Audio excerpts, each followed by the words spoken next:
अमेलकी एकादशी व्रत कथा ध्यान से श्रवण कीजिएगा। पौराणिक कथा के अनुसार मानधाता नामक एक ऋषि थे, जिन्होंने राजा से कहा कि फागुन शुक्ल एकादशी का व्रत करने से सभी मनोकामनाएं पूर्ण होती हैं और पापों से मुक्ति मिलती है। प्राचीन काल में चित्रसेन नामक एक धर्मात्मा राजा राज करते थे। उनके राज्य में प्रजा बेहद सुखी थी और सभी एकादशी व्रत करते थे।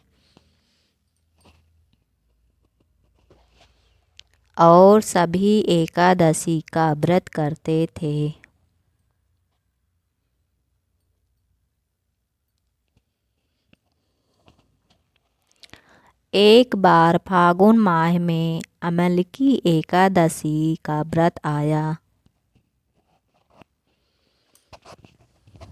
राजा ने अपनी प्रजा के साथ विधि विधान से आंवले के पेड़ की पूजा की। उस दिन भगवान विष्णु का ध्यान करते हुए रात में जागरण किया। कथा के अनुसार उसी रात वहां एक बहेलिया आया,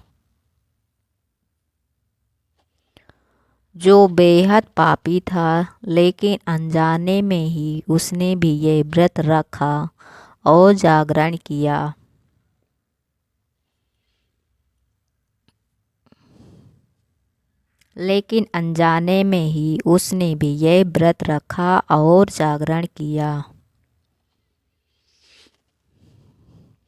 अमेलकी एकादशी के व्रत और उस रात जागने के पुण्य से उस बहेलिया की समस्त पापों से मुक्ति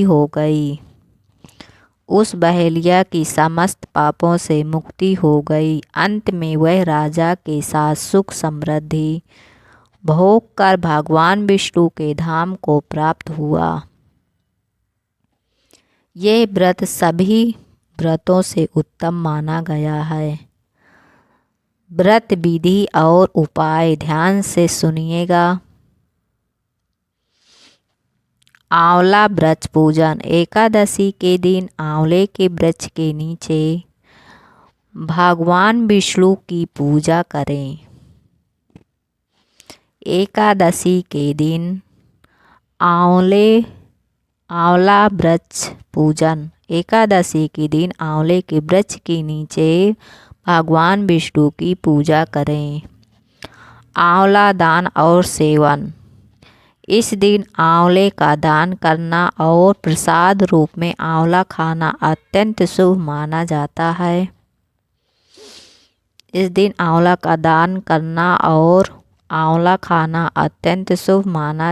है।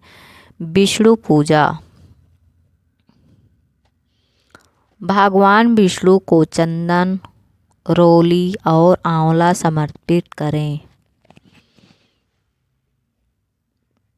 रंग भरी एकादशी। इस दिन भगवान शिव और माता पार्वती की पूजा करें। उन्हें गुलाल भी अर्पित किया जाता है, इसलिए इसे रंग भरी एकादशी भी कहते हैं।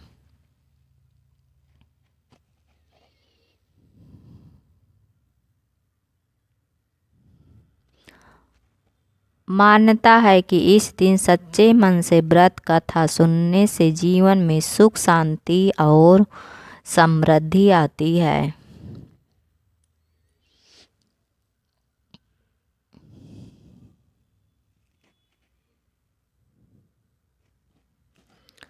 अगर हमारी ये वीडियो आपको पसंद आए तो हमारे यूट्यूब चैनल को सब्सक्राइब कर देना और कमेंट में हर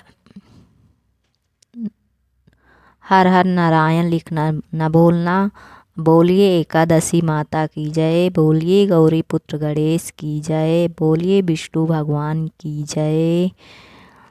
बोलिए एकादशी माता की जय।